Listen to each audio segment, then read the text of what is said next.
How do Jehovah's Witnesses manage to convince someone that it's preferable to let their child die rather than allow a blood transfusion?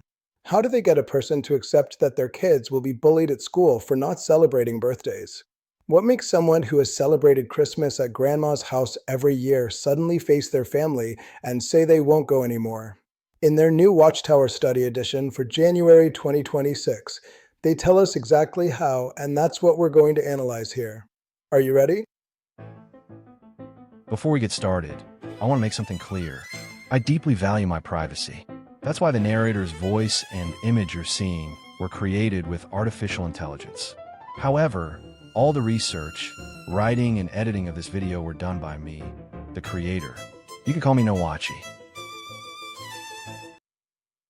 Behind these behaviors that seem so extreme, there's something deeper than religious obedience. We're not talking about people who have been fanatics all their lives, but about human beings shaped by a well-documented mental process, a process that blends emotional manipulation, gradual conditioning, and religious beliefs. What's unsettling is that anyone could get caught in a similar mechanism if it's presented at the right moment and in the right context. That's why it's worth looking closely at how obedience is built inside the human mind. Up next, we'll read what the Watchtower says and analyze it through the lens of critical thinking. Imagine this scene. In our ministry, we meet a sincere man who regularly prays to images, and he enjoys celebrating Christmas and Easter with his family. Using the Bible, we could show the man how foolish it is to pray to lifeless statues and prove to him that Christmas and Easter are pagan celebrations. If we did so during our very first conversation with him, we would be telling the truth, but we would not be using God's word skillfully. Up to this point, they give a very clear example. A man who regularly prays to images and enjoys celebrating Christmas and Easter with his family.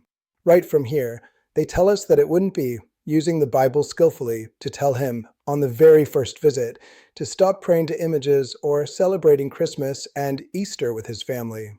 To grasp the magnitude of this, we need to remember what the Watchtower Study Edition actually is. It's the magazine that millions of Jehovah's Witnesses analyze each week during their Sunday meetings. It's not optional reading or just a supplementary aid. It's the doctrinal script that shapes the way the entire community thinks. Their questions aren't asked openly, nor is personal reflection encouraged. The answers are printed in advance. So, in that context, when they talk about using the Bible skillfully, what they're really teaching is how to manage information in order to achieve an emotional result, so that the person doesn't reject the message outright, but gradually accepts it without realizing they're giving up ground. Immediately after, we see these images illustrating that point, along with a caption that says, Follow Jesus' example in deciding when to speak the truth and how much to say. So the key point is what to say and when to say it. Then, further down, there's a description of the images that says the following. In the first photo, a brother sees the householder's Christmas tree and shows him an article about the pagan origins of Christmas. In the second photo, the brother shows the householder an article that has practical suggestions for fathers. Which of the two approaches will be more effective? It's clear that the best approach, from their perspective, is to talk to him about how to be a good father, in other words, to focus on something that interests him at that moment. Then they tell us the following. Think again of the man who enjoys celebrating Christmas and Easter with his family. We know that these celebrations are of pagan origin and are not approved by God.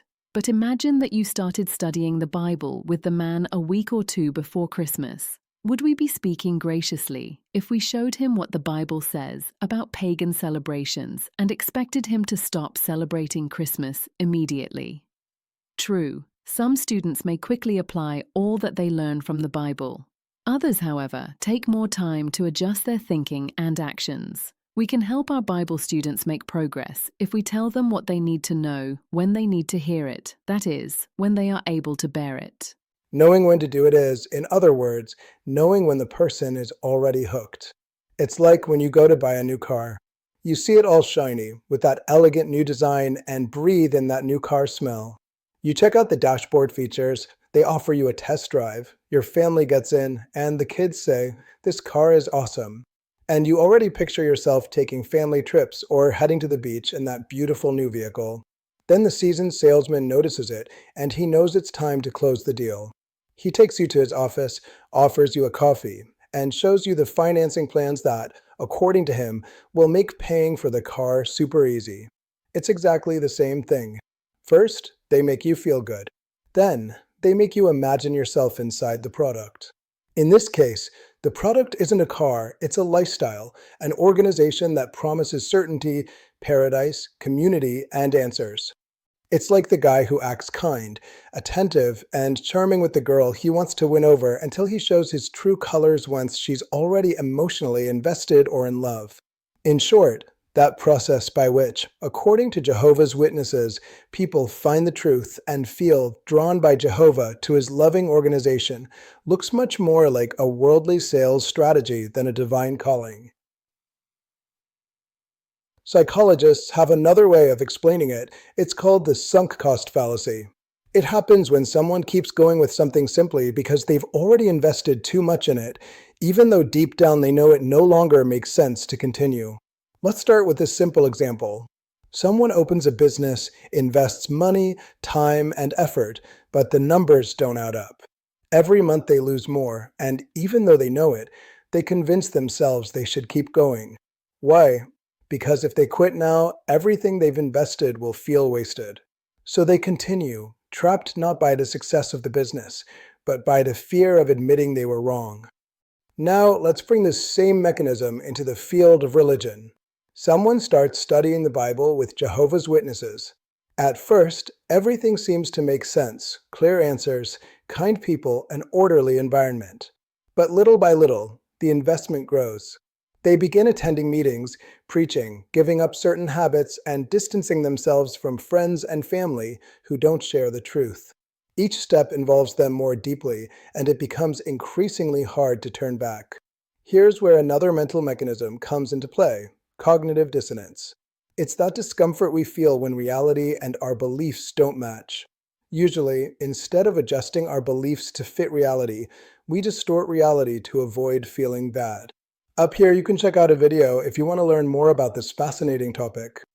So, someone who begins to doubt the organization doesn't say, "I was wrong."